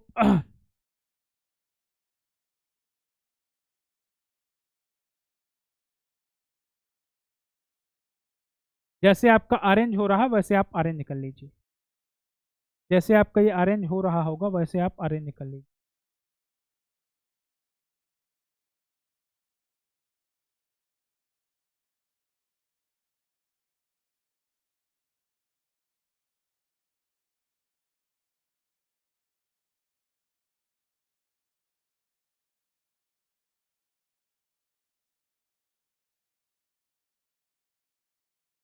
ये आपका आ जाएगा ओरिजिनल में,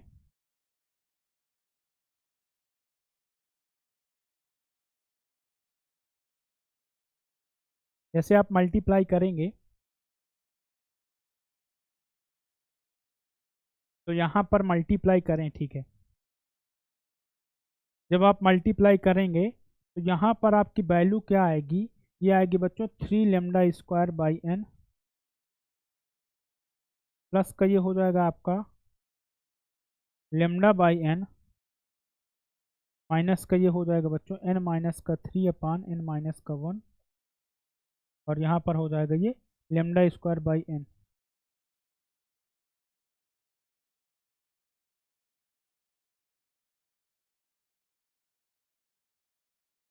ठीक है, तो ये वाले टर्म और ये वाले टर्म को आप सॉल्व कर लीजिए।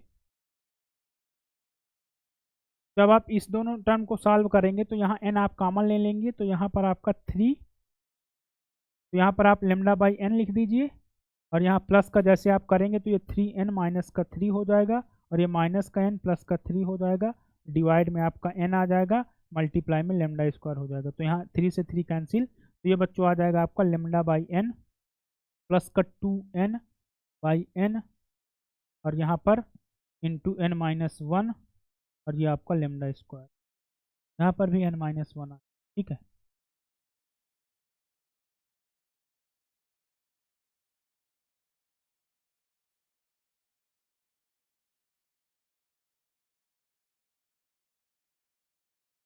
तो अब आपका n से n भी कैंसिल हो रहा है ना, n से n भी कैंसिल हो रहा है, तो आपका ये आएगा क्या, लेमडा बाई n प्लस का 2 lambda square divide by n minus 1। तो ये आपका ओरिजिनल वेरिएंस आएगा एस स्क्वायर। तो वेरिएंस ऑफ एस स्क्वायर आया किसके इक्वल, लेमडा बाई एन के प्लस का 2 lambda square by N minus 1। अब बच्चों यहाँ पर आप देखेंगे, यहाँ पर देख रहे होंगे आप कि यहाँ पर ना तो एन निगेटिव है ना तो लेमडा निगेटिव है, क्योंकि हम एजम्पशन क्या लेते हैं, लेमडा ग्रेटर 0 और एन आपका ग्रेटर आर इक्वल टू 1 होता है हमेशा।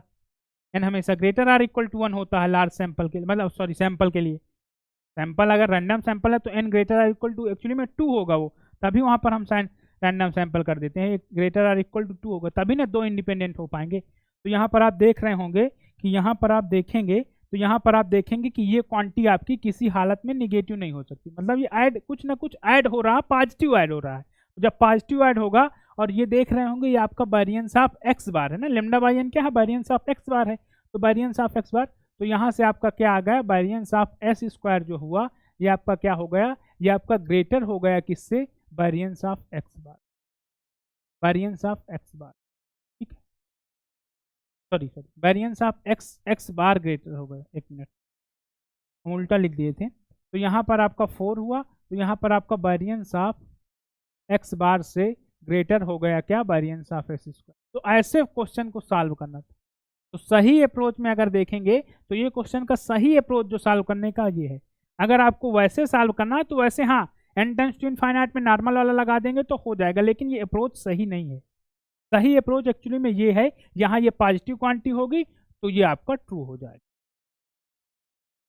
अगर वहां से आप फाइंड करेंगे तो वहां पर बच्चों यही खाली आएगा, ये आएगा खाली, ये टर्म आता ही नहीं है। जब आप वो वाला लगाएंगे तो वहां 2 सिग्मा के पावर 4 अपॉन n माइनस 1 होता है, तो एक्चुअली में यही टर्म आएगा खाली। तो आप बोल देते हैं कि ये कैसे ग्रेटर हो गया भाई, ये कैसे ग्रेटर हो गया,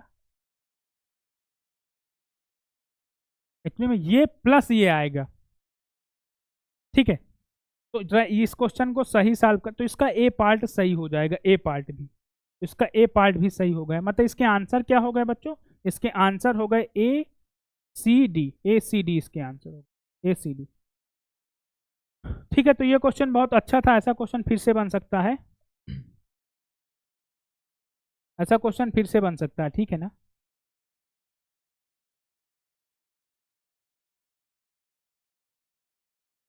अब अगर बात कर लेते हैं बच्चों हम इस क्वेश्चन की,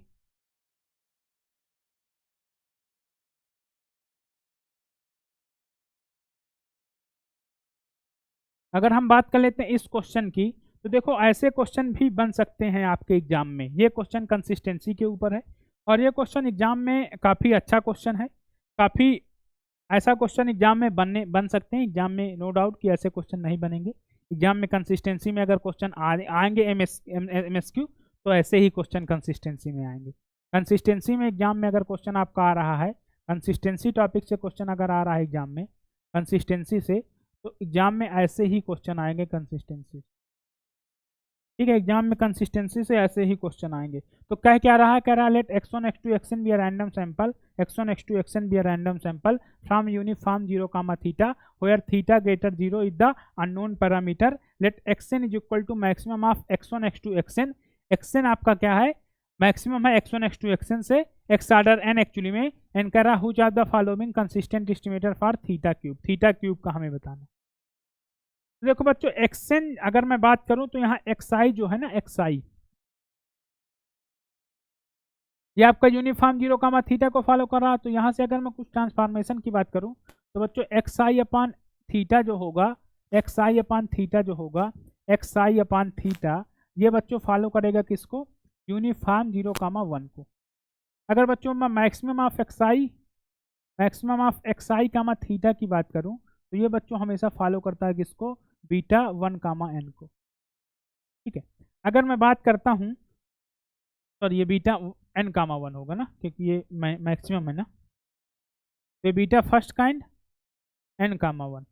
देखो यहाँ मैं आपको बताऊं कि अगर मेरे पास यूनिफॉर्म से कोई भी सैंपल होता ना xi अगर यूनिफॉर्म 0 कामा 1 से है, तो बच्चों यहाँ पर मैं अगर kth या rth ऑर्डर का डिस्ट्रीब्यूशन फाइंड करना चाहूँ तो ये होगा बच्चों बीटा r कामा n minus r minus plus 1, ये होगा बच्चों n माइनस r प्लस 1, ठीक है। अगर बच्चों मैं यहाँ से x ऑर्डर n की बात करूँ तो ये मेरा हो जाएगा क्या, r की वैल्यू n रख दो तो बीटा n कामा 1 फर्स्ट काइंड, ठीक है। हम फर्स्ट काइंड ही बीटा पढ़ रहे हैं, मतलब बीटा फर्स्ट काइंड ही बात करेंगे। यहाँ से x ऑर्डर 1 की बात करूँ बच्चों मैं तो ये बीटा हो जाएगा क्या 1 कामा n। और यहाँ पर एक बात और होती है बच्चों, एक बात और होती है, यहाँ से मान लीजिए दो साइज का सैंपल है, मान लीजिए कि एक्स आर है और माइनस का एक्स एस है और आर एस से बड़ा है, आर से बड़ा है, आर जो है एस से बड़ा है, मतलब आर ग्रेटर एस है। तो ये भी बच्चों बीटा फर्स्ट का ही नहीं फॉलो करता है, लेकिन यहाँ ब्यूटी ये रहती है कि पहले तो ये इक्वल होगा डिस्ट्रीब्यूशन में किसके, तो पहले यहाँ पर आपको लिख लेना इक्वल डिस्ट्रीब्यूशन में एक्स आर माइनस एस, और आर माइनस एस, आर जो होगा ये ग्रेटर होगा एस से, तभी ये पास बिल है, नहीं पास बिल हो पाएगा, ठीक है। और एक्स माइनस आर का क्या होगा डिस्ट्रीब्यूशन, अब एक्स आर माइनस एस का, आर माइनस एस की अगर मैं बात करूं तो ये फॉलो करेगा किसको, बीटा फर्स्ट काइंड को। यहाँ पर आर माइनस एस कामा, यहाँ पर एन और आर की जगह आपको लग देना आर माइनस एस और प्लस का 1, तो ये होगा डिस्ट्रीब्यूशन, ठीक है ना। तो ऐसे चीजें आपको याद रखना है, ऐसे चीजें आपको याद रख के जाना है एग्जाम में, तब आपको कंफ्यूजन नहीं होगा। तो यहाँ पर बहुत सारे डिस्ट्रीब्यूशन अभी हैं बच्चों, अभी मेरे अभी इसके x1 बाई xn की नहीं बात किया, ऐसे बहुत चीज़ें हैं जो आपके सिलेबस में भी नहीं है, लेकिन वो चीज़ें आ सकती हैं, क्योंकि एक्चुअली में क्या होता है कि BSc is a fundamental of statistics, BSc जो होती है स्टैटिस्टिक्स में फंडामेंटल है। तो यहाँ पर हम चीज़ें क्या सीखते हैं, यहाँ पर हम लोगों को ट्रांसफॉर्मेशन पढ़ाए जाते हैं, और ट्रांसफॉर्मेशन ये टॉपिक ऑफ जैम का टॉपिक है ट्रांसफॉर्मेशन। तो वो बच्चों कोई भी ट्रांसफॉर्मेशन का क्वेश्चन बोल सकता है, तो आप लोग ये नहीं कह सकते कि ये हमारे सिलेबस का नहीं है, क्योंकि वो इन जनरल लिखा है कि ट्रांसफॉर्मेशन ऑफ रैंडम वेरिएबल। तो जब आप रैंडम वेरिएबल का ट्रांसफॉर्मेशन पढ़ते हैं तो वो सारे ट्रांसफॉर्मेशन आ जाते हैं जो आपके बेसिक लेवल के ट्रांसफॉर्मेशन। तो वहाँ पर ये जरूरी नहीं है कि वो कोई स्टैंडर्ड डिस्ट्रीब्यूशन ही यूज करे, यहाँ पर वो सारे डिस्ट्रीब्यूशन वो यूज कर सकता है जो वो चाहे, लेकिन वो वैलिड यूज करेगा, ज़्यादा टफ नहीं बनाता ट्रांसफॉर्मेशन। इसीलिए ट्रांसफॉर्मेशन स्टैंडर्ड में ही ज़्यादातर वो पूछता है, ज़्यादातर हालांकि स्टैंडर्ड में ही पूछे जाएंगे, लेकिन वो फ्री है किसी भी टाइप के ट्रांसफॉर्मेशन पूछने के लिए। तो अगर मैं बात कर लूँ यहाँ, तो बच्चों ये एक्स बीटा 1 हो जाएगा। तो यहाँ हमें देखिए हमारे पास डिफाइन जो है वो एक्स ऑर्डर एन क्या है, ये है मैक्स ऑफ एक्स आई। अब हमें बताना है कि ये पहले सबसे पहले आपको प्रूव करना है, वहाँ ऑप्शन जो गिवन है, वहाँ ऑप्शन जो गिवन है बच्चों थीटा क्यूब का है, तो कह रहा है 8 एक्स ऑर्डर एन, यहाँ पर बच्चों एक्चुअली में एक्स ऑर्डर एन होगा, ठीक है, एक्स ऑर्डर एन नहीं 8 एक्सएन होगा यहाँ, ठीक है 8 एक्सएन है, ये 8 एक्सएन।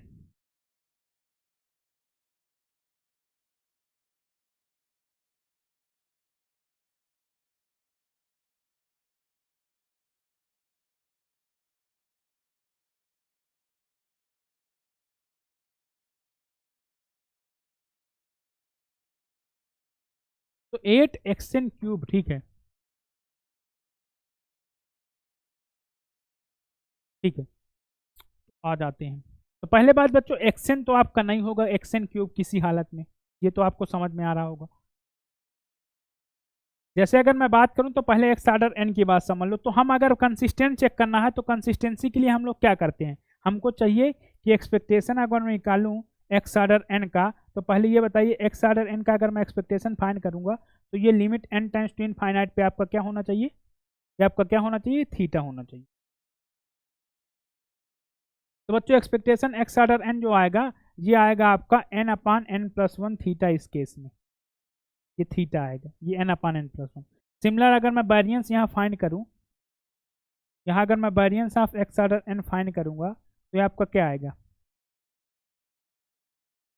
ये होगा बच्चों एन अपान एन प्लस 1 का होल स्क्वायर, और यहाँ पर एन प्लस 2 और यहाँ थीटा स्क्वायर। अब बच्चों ये वेरिएंस और एक्सपेक्टेशन को आप एन टाइम्स टू इनफाइनाइट पे देखिए, जब आप लिमिट लगाएंगे एन टाइम्स टू इनफाइनाइट तो expectation of x order n जो होगा, एक्स ऑर्डर एन ये आपका कहाँ जाएगा, 0 जाएगा, वो थीटा जाएगा, क्योंकि ये 1 जाएगा ना, ये 1 चला जाएगा, ये 1, और वेरिएंस आपका 0 चला जाएगा। तो ये आप देख लेंगे variance of x order n ये 0 चला जाएगा, ये 0 जाएगा, लिमिट एज एन, यहाँ limit N times to infinite कर दूंगा, limit N times to infinite. तो बच्चों यहाँ समझो बात को, यहाँ पर मैं एक हिंट देता हूँ आपको, अगर कभी आपको ऐसा चेक करना हो तो पहले तो आप वहाँ चेक मत करिएगा, वो होता ही होता है ये बच्चों। यहाँ पर जैसे यूनिफॉर्म 0 है ना, तो 0 से लिख दो, यहाँ एक्स आई से थीटा हमारे पास ये है, तो अब इसको आर्डर स्टैटिस्टिक के टर्म में अरेंज कर दो, 0 से x आर्डर 1 और फिर यहाँ से आप लिख दीजिए x आर्डर n से बिगर थीटा। अब थीटा के नियर बाय में क्या है, थीटा के नियर बाय में आपका देख रहे होंगे आप क्या है, थीटा के नियर बाय में आपका x आर्डर n है। तो बच्चों जो थीटा के नियर बाय में वो हमेशा कंसिस्टेंट, सफिशिएंट और कंप्लीट होगा। थीटा के नियर बाय में जो है हमेशा कंसिस्टेंट, सफिशिएंट, कंप्लीट होगा। लेकिन ये कंप्लीट वो एमएलई भी होता है ये, लेकिन एमएलई में बच्चों आपको लाइक्लीहुड देखना पड़ेगा कि वो डिक्रीजिंग है या नॉन इंक्रीजिंग है। अगर लाइक्लीहुड आपका डिक्रीजिंग है तो कभी कभी ये बदल जाता है। जैसे आपका यूनिफॉर्म थीटा कामा 2 थीटा में देखेंगे ना आप, तो यहाँ पर आपका एमएलई क्या होता है, एमएलई जब हम डिस्कस करेंगे तब हम बताएंगे, ठीक है। यहाँ पर आप अभी मत ध्यान दीजिए, नहीं आप कंफ्यूज हो जाएंगे। तो यहाँ पर एक्स आर्डर एन हमेशा कंसिस्टेंट होगा, ठीक है। जो नियर बाय में होता है वो हमेशा कंसिस्टेंट होता है। तो आपका कोई भी एक्चुअली में ये होता किस में है, जहाँ पर रेंज डिपेंड ऑन पैरामीटर हो। ये किसके लिए हम बात कर रहे हैं, जहाँ पर आपका रेंज जो होगा ये पैरामीटर में डिपेंड कर रहा हो। Range depend on parameter, range depend on parameter. Range depend on parameter में कई सारे एग्जांपल हो सकते हैं, जैसे यूनिफॉर्म 0 कामा थीटा हो सकता है, 2x अपान थीटा स्क्वायर हो सकता है, एक्सपोनेंशियल 2 पैरामीटर हो सकता है। तो ये कई कई सारे डिस्ट्रीब्यूशन आ जाते हैं, ठीक है बच्चों। तो रेंज डिपेंड की हम बात करेंगे जब, तो बताएंगे आपको। तो ठीक है, यहाँ से आपका आपने क्या प्रूव कर दिया कि एक्स आर्डर एन जो है, एक्स आर्डर एन ये आपका कहाँ कन्वर्ज कर रहा है प्रोबेबिलिटी में, पी क्यूब में, वो थीटा पे। तो आप जानते हैं कि अगर ये थीटा पे है तो बच्चों अब इनवेरिएंस प्रॉपर्टी भी आप जानते हैं कंसिस्टेंसी की, कि एक्सन क्यूब जो है ये कहाँ जाएगा, ये आपका थीटा क्यूब जाएगा। तो ये एक्सन क्यूब आपका हो जाएगा ना, एक्सन क्यूब आपका थीटा के लिए कंसिस्टेंट हो गया, ठीक है। अब बच्चों एक प्रॉपर्टी हम बताते हैं आपको, लिख लेंगे आप प्रॉपर्टी। अगर मान के चलिए कि Tn हमारे पास एक एस्टिमेटर है जो कि कंसिस्टेंट है, Tn is consistent, if Tn is consistent, if Tn is consistent for theta, consistent for theta,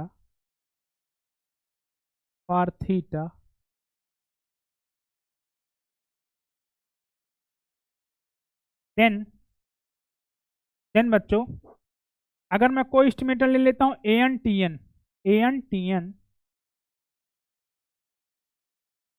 plus bn, ये आपका कंसिस्टेंट हो जाएगा किसके लिए,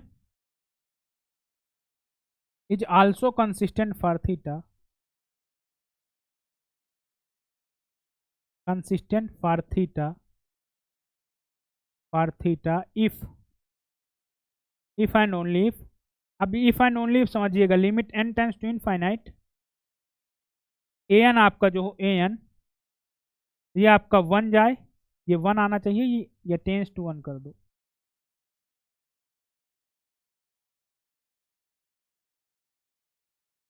ये आपका टेंस टू करना चाहिए 1 पर, और लिमिट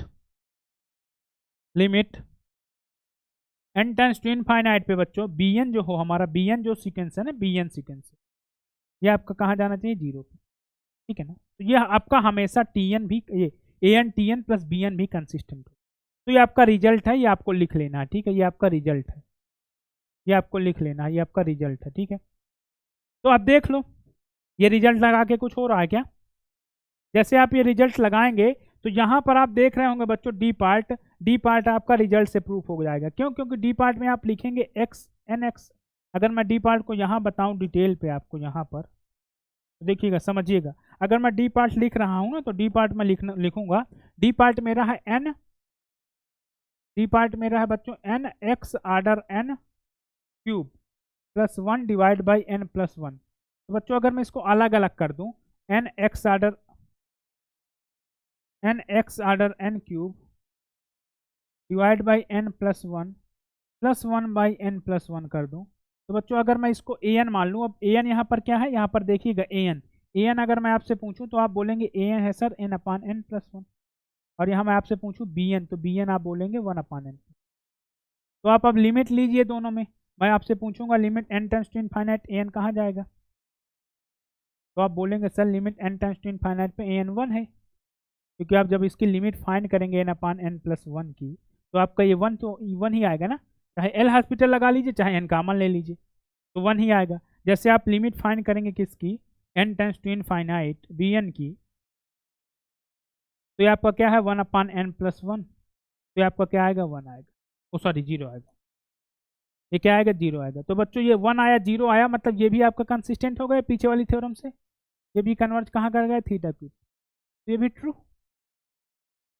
अब बच्चों पहले ऑप्शन पे आते हैं, पहला ऑप्शन जो लिखा है वो गलत लिखा है। अगर यहाँ पर कोई प्रिंटिंग मिस्टेक नहीं है बच्चों, मुझे लग रहा है ये प्रिंटिंग मिस्टेक है, क्योंकि ये मुझे लग रहा है ये एक्स बार लिखा था क्या, 8x⁻n³, लेकिन नहीं, अगर बच्चों ये खाली 8x⁻n लिखा है, xn³ लिखा है, तो ये कंसिस्टेंट नहीं होगा। क्यों नहीं होगा, आप इसका एक्सपेक्टेशन फाइंड करिएगा, एक्सपेक्टेशन ऑफ 8xn³ फाइंड करिएगा। 8xn³ ये आपका 8xn³ ये आपका expectation n tends to infinite पे थीटा क्यूब नहीं होगा, ये आपका n टेंस टू इनफाइनाइट पे, ये आपका not equal to n tends to infinite, ये थीटा क्यूब के इक्वल नहीं होगा जैसे आप n टेंस टू इनफाइनाइट कर। अगर ये थीटा क्यूब के इक्वल होता है तो वेरिएंस 0 चला जाता है तो हो जाएगा, लेकिन ये नहीं होगा क्योंकि ये सिंगल सैंपल है, सिंगल सैंपल कभी कंसिस्टेंट नहीं होता बच्चों, एक्सन एक सिंगल सैंपल है ना। अब बात करते हैं हम सी पार्ट की, तो सी पार्ट है 2/n summation i = 1 to 5 xi, ठीक है। अब हम बात कर लेते हैं, और ये हमारा लास्ट का टॉपिक है, इसके बाद हम सेशन को एंड करेंगे।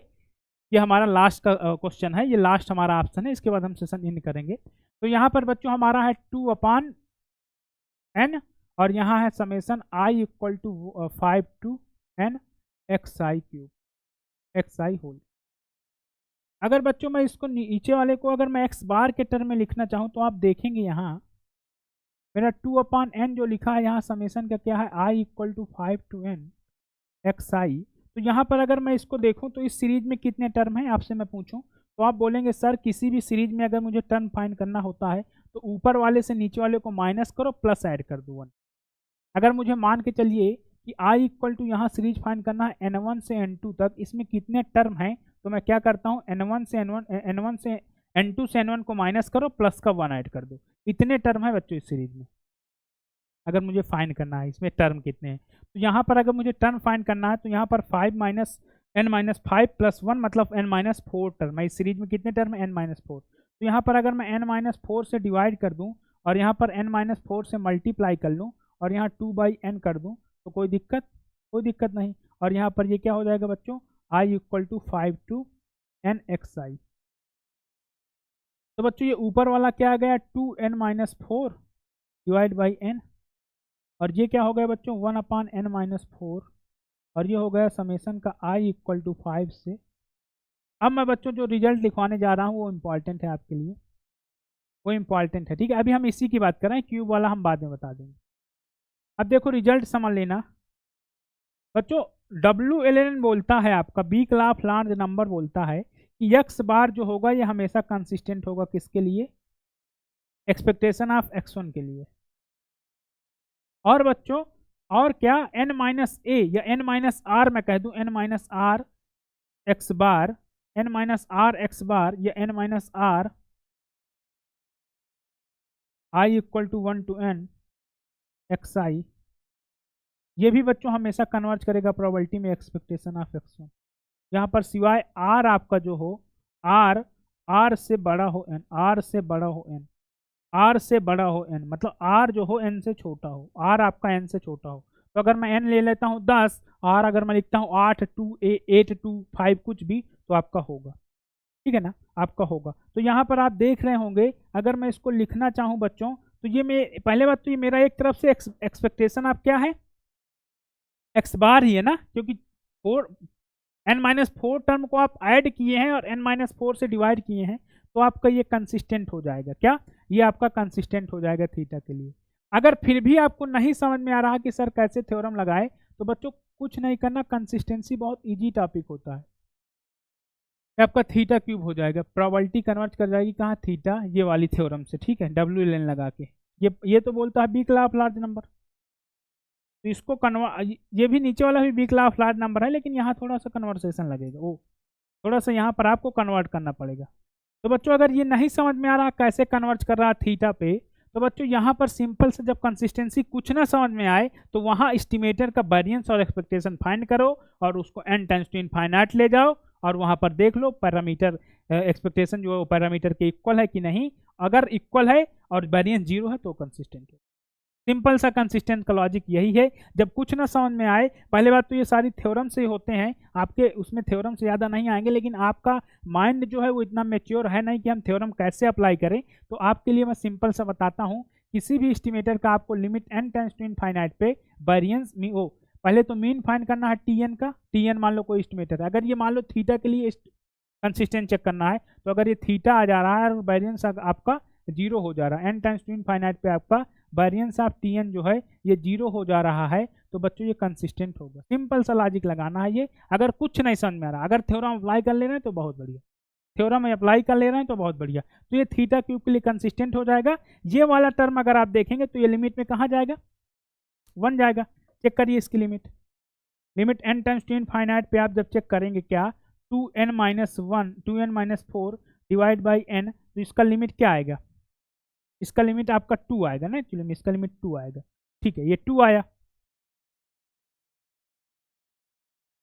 तो बच्चों ये थीटा के लिए नहीं होगा, ये थीटा बाई 2 के लिए होगा, क्योंकि एक्सपेक्टेशन x1 के लिए होगा ना। हाँ, थीटा बाई 2 के लिए होगा।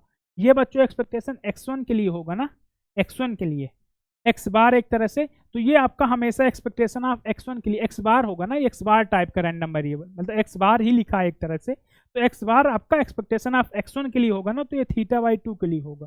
तो ये आपका 2 आया लिमिट, ये 2 आया, ये थीटा बाई 2 के लिए हुआ। तो आप यहाँ से क्या कर देंगे कि आपका जो ये 2 आया वो थीटा बाई 2 के लिए आया, तो आपका जो overall 2n-1 n-2 divide n-4 divide by n, और यहाँ पर आपका क्या है 1/n समेसन का 1/n-4 summation i equal to 1 to 5 summation i equal to 5 to n और xi। ये आपका ओवरऑल कहाँ जाएगा प्रोबेबिलिटी में, पहला 2 जा रहा है, दूसरा थीटा, तो मल्टीप्लाई कर दो 2 इंटू थीटा बाई 2। आप लोग जानते हैं ना कंसिस्टेंसी या कन्वर्जेंट प्रोबेबिलिटी में एल्जेब्रिक रूल लगते हैं। कंसिस्टेंट प्रोबेबिलिटी या कन्वर्जेंट, कंसिस्टेंसी का मतलब होता है कन्वर्जेंट प्रोबेबिलिटी, तो कन्वर्जेंट प्रोबेबिलिटी में बच्चों लगते हैं कौन से रूल, एल्जेब्रिक ऑपरेशन लगते हैं। अगर एल्जेब्रिक ऑपरेशन नहीं आता तो देखना है आपको नोट्स, तो मैं बताता हूँ। कंसिस्टेंसी नीरज मिश्रा सर का देख लीजिएगा आप नोट्स, नीरज मिश्रा सर का नोट्स आप देख लीजिएगा, नीरज मिश्रा सर का नोट्स इस टॉपिक के लिए बच्चों, कन्वर्जेंस प्रोबेबिलिटी के लिए। थ्योरम बहुत लिखी है इस पे, आईआईटी कानपुर के हैं, और इनके नोट्स बच्चों नेप्टेल में इन्होंने पढ़ाया है, एनपीटीएल में सर ने पढ़ाया है, एनपीटीएल में आपको देखना है, इनके नोट्स मिल जाएंगे आप। तो वहाँ पर आपको कन्वर्जेंट प्रोबेबिलिटी में जितनी थ्योरम यूज होती है सारी थ्योरम आपको नोट्स में मिल जाएंगे सर।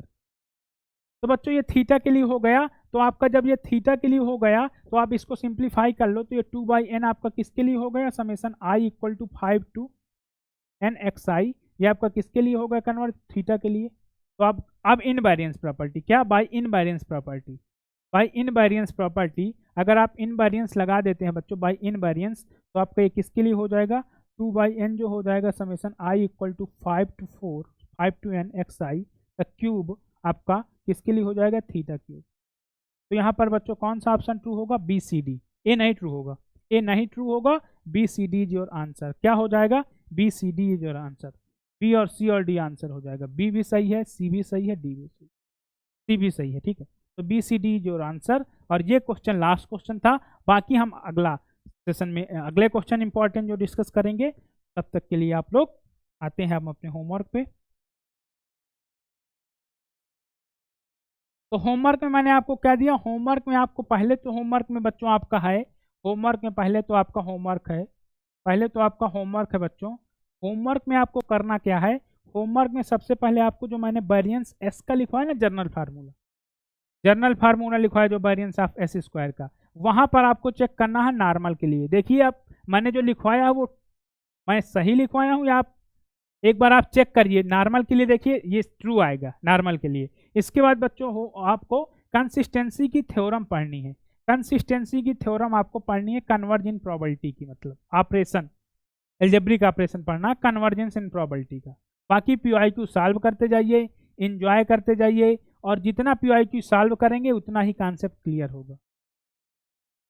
कन्वर्ज इन प्रोबेबिलिटी आपको पढ़ना है, नीरज मिश्रा सर के नोट से थ्योरम पढ़ना है, बाकी PYQ सॉल्व करिए। PYQ में जितना एंजॉय करेंगे बच्चों, जितना PYQ से कॉन्सेप्ट लिखेंगे उतना आपके लिए बेहतरीन होगा। आज आ जाते हैं समरी पे। तो समरी पे बच्चों हम लोगों ने डिस्कस क्या किया, जैसे मैंने कुछ थ्योरम्स या रिजल्ट डिस्कस किया वो आप तुरंत अपने नोटबुक में लिखिए। अगर आपके पास नहीं है, नोट डाउन है तो आप रिकैप करिए, अगर नहीं नोट डाउन है तो आप अपने रिजल्ट्स को नोट डाउन करिए, क्योंकि ये रिजल्ट वेरी हेल्पफुल, बहुत ज़्यादा हेल्पफुल करेंगे आपके जैम के एग्जाम। जब आप जैम का एग्जाम देने जाएंगे तो बहुत सारी हेल्प करेंगे आप। थैंक यू, मिलते हैं अगले वीडियो में, धन्यवाद।